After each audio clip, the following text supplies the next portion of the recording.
Welcome back, ladies and gentlemen. This is Psychopath Exposure. I'm your host, Kita. Today I wanted to talk about what happens when you're dating a toxic person, an abusive psychopath, narcissist, where sometimes they gotta go to jail. And you know, sometimes jail is the best option because these psychopaths can really do damage to a lot of people. Like, we talk about narcissism, we talk about narcissist personality disorder, but things don't always get escalated with these people. Yeah, they mess your mind up. The relationship is crazy. You will have trauma after the relationship. You will be walking on eggshells when you're dating a narcissist and all sorts of stuff. I have lots of videos that cover so many different instances and people's horror stories. But there's not a lot of talk about when you're actually dating a psychopath, when you're actually dating a deranged, mentally ill psychopath, sociopath. I mean, sometimes those terms get used loosely here in the channel. So I wanted to highlight a comment that I saw a few days ago. Then the gentleman went ahead and left another comment, and I really felt what he said, because I remember being in that situation. And his situation is multi-tiered, multi-layered, but he was talking about how it got so escalated that there was an option for jail, not for him, but for the psychopath in his life, or therapy, and he opted for therapy, and that monster just came back and just made shit a lot worse. So I want to talk about that because I know there's a lot of you guys that have had to get law enforcement involved because of domestic violence, because of domestic abuse. Sometimes you break up with the psychopath and they just refuse to let you go, and the stalking and the harassment starts and the threats, and they try to ruin your life, and it gets escalated and it gets very violent.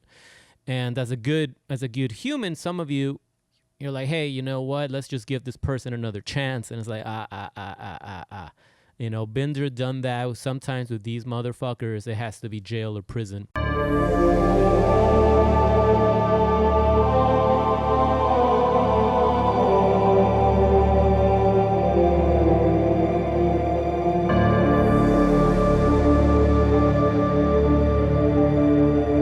So I want to highlight the comment. This one comes in from Levi White,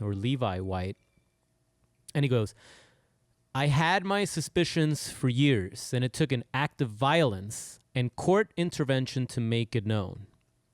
After she went to jail for beating me up, I was faced with three choices: send her to jail for 1 year, put her on probation with mandatory therapy, or let her go free. At this point, I'm almost a decade in, and I'm a shell. Even her own words reflected it, like the light had been taken from my eyes. So I chose therapy for her. In the course of that therapy, she was diagnosed with BPD, aka borderline personality disorder, with highly malignant narcissistic traits. I felt vindicated, and I felt that now maybe it will get better.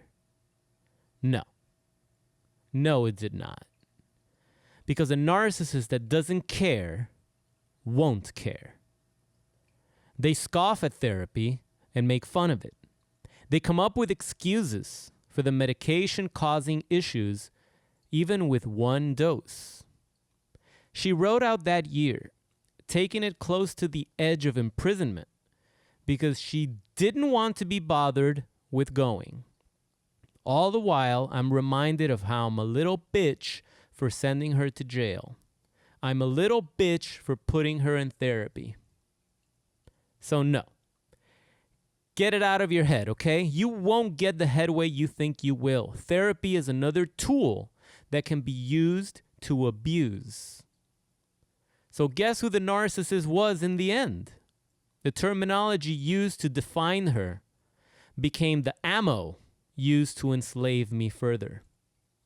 Sorry for ranting. I don't usually comment, but in moments of clarity, I can give a bit of wisdom. Run. That is my wisdom. Run. Well said, and that was heartfelt. And there's another comment of yours that I'm going to highlight if you just bear with me, but that was heartfelt. You know, people are using the terminology, the label of narcissist to throw around at everybody that doesn't agree with their point of view, that doesn't agree with their model of thinking. They just use that. They just throw that around now because that's the popular buzzword. I mean, God only knows I have been called that, especially as of late. Anyone that doesn't agree or thought that I shared their views, all of a sudden they're like, ooh, yeah, I see what you are now, blah, blah, blah, blah, blah. No, stupid fuck, okay? You can't just throw around that label at people that just have a different point of view than you. But you see, this is what the true narcissist, with the true borderline, with a true psychopath is going to use, especially in today's age of information, the information age that we're at, the over-information age, okay?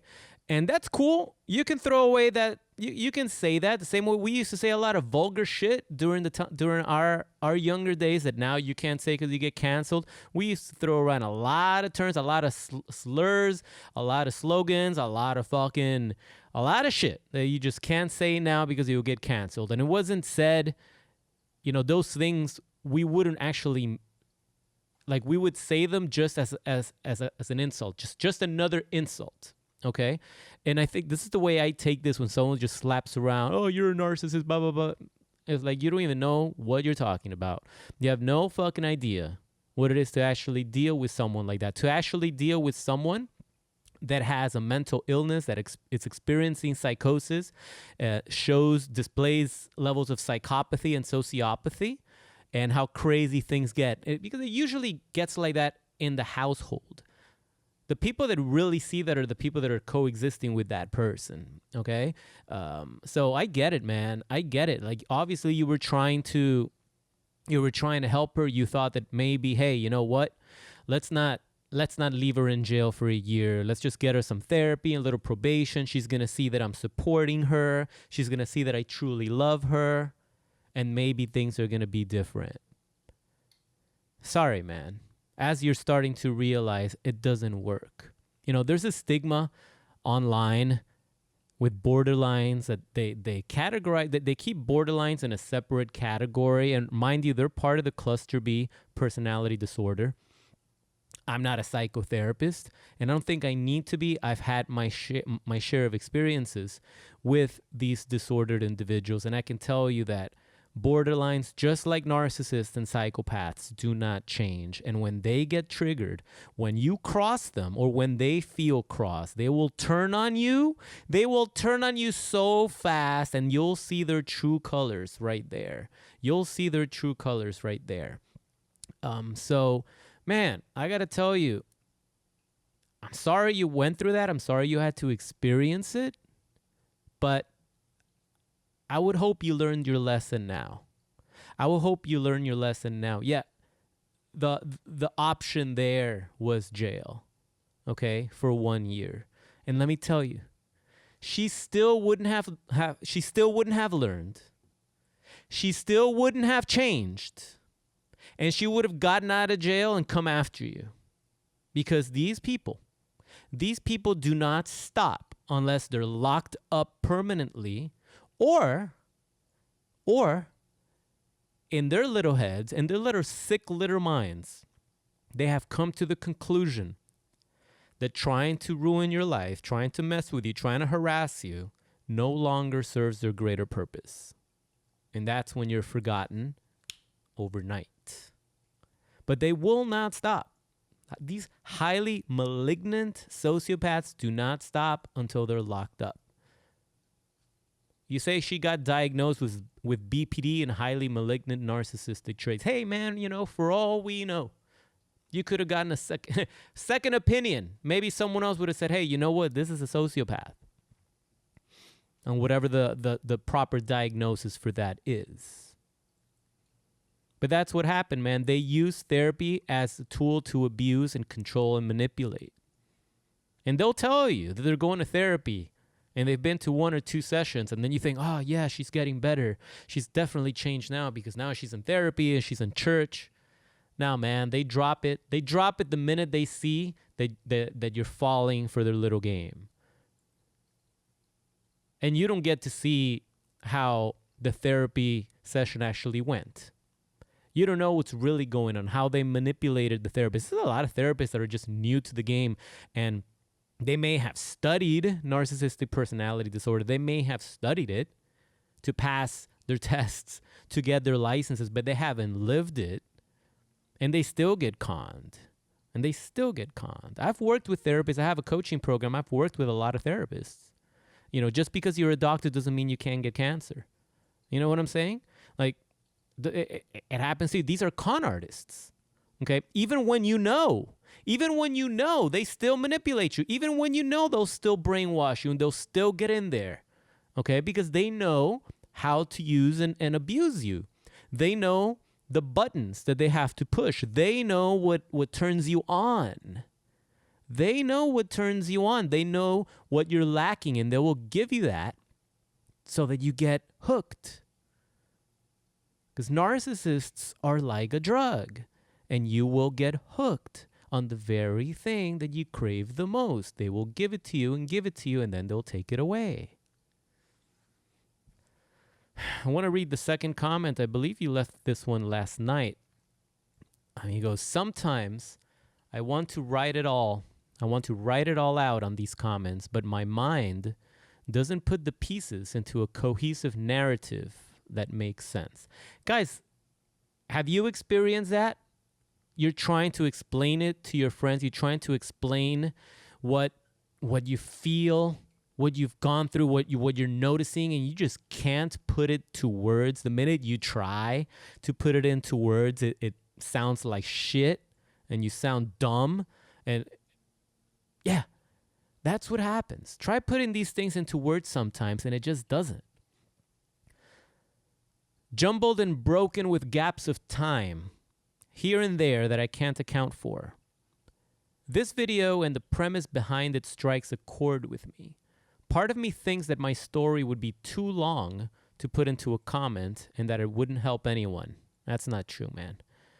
Part of me is still afraid to be open to anyone enough to even vocalize these things. Like, I have to protect my thoughts and memories because I can't stand anyone telling me again that they weren't real. This is why I don't date. I have told myself that when I can finally look at someone and give them space to be themselves, without the thought in my head being, what do you want to do to me? Then I will be ready. And man, I gotta tell you, that was also heartfelt, man. I know exactly what you mean. That voice in your head that you just can't trust anybody. And you feel that, hey, what are you trying to do here? What are you trying to get from me? What is it that you want? You're saying all the right things. Are you heaven sent? Are you my soulmate? Are you really an angel? Could this be too good to be true? Do we really have all these things in common? When you're in a place of hypervigilance, that's what's going to be running amok in your head. You're not even going to trust the good people that have been sent to you to help you. Because now you know that even those good people have their own personal agenda. Okay? And sometimes that personal agenda is malignant and conniving. Sometimes it's innocent. They're just doing what they do. They're just doing their thing. Right? They're doing their thing. They're trying to help you. Right? But don't shoot the messenger. Sometimes the messenger, right, is somebody from another planet. Somebody that has different political views than you. So, at the end of the day, I would like to think that we're all human. Even these psychopathic, narcissistic monsters that clearly are not human, right? We like to think that they are. But I don't know. Maybe they're not. Maybe they're machines. Maybe they are indeed Terminators meant to look like humans, right? Maybe we are living in a simulation. And these are programs that have been sent out to destroy us, to test us. Maybe there's a bigger thing, right? Maybe there's a bigger game that's being played, and we're just being tested to see if we can persevere and overcome and stay on our path and fulfill our purpose, because we all have a purpose here, and your purpose may not align with my purpose, or it may not be the same. I would certainly hope not. We're all individuals, right? We're all individuals. And I can tell you that your sociopathic, narcissistic, should have been in jail ex, I hope she's your ex, right? Also had her purpose, right? And I can tell you from experience that her coming into your life, there was a silver lining to it. I sure hope you learned something from this, because there's a lot that you can take from being entangled with a sociopath or a psychopath, narcissist. There's a lot about this. I'm sure you learned a lot about the court system and how that works in your state or in your jurisdiction. I'm sure you realize, hey, you know what?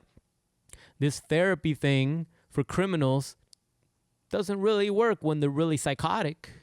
Okay, maybe it helps a teeny tiny percentile, and some people for some people that's enough, right? For humanitarians, that's enough. But man, we only got one life, and you got to realize, no, these criminals are manipulating you. They prey on people, gullible people. They prey on gullible people that are gonna think, yeah, let's get them a little therapy, and they're going to rehabilitate and send them back out there so they can go and murder your family now. No, I don't think so. This woman most likely deserved that year in jail. That's what the justice system decided. You didn't decide that. They did. That was their thing. It's a matter of fact, I'm still curious how they even proposed that to you. Because once a case is given to the state, the state decides, yeah, you'll have a say in the plea deal that's offered and things like that. You could have said, hey, no, there's no plea deal. There's no probation. I'm not going to sign off on a probation and therapy. Like, you want to press charges and go after the entire 364 days. But then again, sometimes the state and the judge makes their decision, and that's final. So I'm not sure exactly what happened in your situation. I'm just going by your comments, but I know a thing or two about the law. So that's why I'm just curious, because sometimes it's like, hey, do not feel bad if they were sentenced to 5 years in prison. Okay, you're not the one that put them in prison. The justice system did. They did you wrong. The psychopath did you wrong. And you pressed charges because, after all, we want justice, okay? And it was seen in a court of law. There was a jury, right? Or the attorneys got together and they negotiated a deal. And the judge made the final call. It wasn't you. So don't feel bad. It's not like you're punishing them and now you're a bad person. No, there's this thing called justice, and this is justice system. And sometimes it doesn't work the way we would want. Or sometimes it's manipulated and bought, like certain political parties, right? They go after their political opponents, right? But other times, it works exactly the way it's supposed to work, okay? And maybe what she did in your eyes or in somebody else's eyes didn't warrant jail, right? Maybe in your eyes or in somebody else's eyes, it warranted 30 years in prison. Who knows, But the justice system made their call, right? And turned out to be, they gave her that probation, sent her to therapy, and look what happened. So let me tell you, man, she's not going to stop. I hope she's out of your life. I hope she's been out of your life, okay? Because sometimes, people say, hey, I've been out of this for 10 years, but they won't mention that the psychopath is still in contact with them, right? Because it's too shameful to admit. But I can tell you that whether she's been out of your life for 5, 10 years, she's doing the same thing. She's doing the same thing to whoever she's dating now or whoever she has been dating. She's doing the same thing, and it's never going to end. So, yes, run. Run when you're faced with somebody like that. That is the final answer. So, thanks for sending that in, man. If you guys are going through similar experience, please drop them in the comments below so I can read them out here, make a video for you guys. Because there's just so many cases out there. People are just scared to take it to the court system to press charges. They say, "Oh, I called the police, but the police didn't do anything." And it's like, sometimes going to the police is not the way you do it. Sometimes you need to hire an attorney because it may be a civil thing. It may be out of the cops' jurisdiction. A lot of people say, "Oh, I called the cops," but you called the cops. It was some cop at the freaking supermarket that you spoke to when you went to do groceries, or you called some cop. They came to your house and they don't even care. They just want to go home, right? Or they'll tell you, "Hey, it's not in my jurisdiction because your psychopath abuser may be living in another county." So now it's out of their jurisdiction, and they're like, "Hey, was he here? Or was she here? Like, is she here now? She's not here. Well, I can't even file a report because they're not here." And it's like, yeah, that makes sense. If the perpetrator is not there, they can't file a report because nothing has really happened, right? But sometimes they can, depending on the severity of the situation. If you were beat up, there was something like that, there was blood, right? It gets escalated. But sometimes you just got to get an attorney. And that's a hassle and a half, but isn't it a hassle and a half to live with a psychopath abusing you for the rest of your life, thinking that they can keep getting away with it? No, the reason they get away with it is because you're not taking the proper action. You're not taking the proper action. And yeah, that doesn't mean that it's just a phone call away. Sometimes you got to build a case. Sometimes it takes a year, all right? Or 2 years to put these pieces of shit away. Because they do try to cover their tracks. They do get smarter. But a lot of times they're dumb. They are mentally ill. They're mentally ill, so they make mistakes. Okay? So always remember that there is a way out. There is a solution. And I can help you guys find that solution or craft that solution together in my coaching program. If you're interested in working directly with me in regards to your situation with a narcissist, a psychopath, a toxic, abusive relationship, look down in the description of this video for a link to my coaching program so that you can get more information on how we can get together and consult privately one-on-one. And I would love to meet you and help you out as best as I can if we're a good fit for each other. In the meantime, guys, I have also an ebook that I wrote many years ago that's going to show you the 5 steps of going no contact with your psychopath, narcissist, abuser. There's also a link in the description for that. If you're interested to pick that up, it's absolutely free. And if you do want to support the channel, I do have the official merchandise store where you can purchase your own coffee mugs, t-shirts, hoodies, and much, much more custom-made psychopath exposure merch for your pleasure. So be sure to check that out. That's all I got for today, but thanks for checking it out. Thanks for watching to the very end. Remember to smash that like button if you got some value and share this video. Share this video.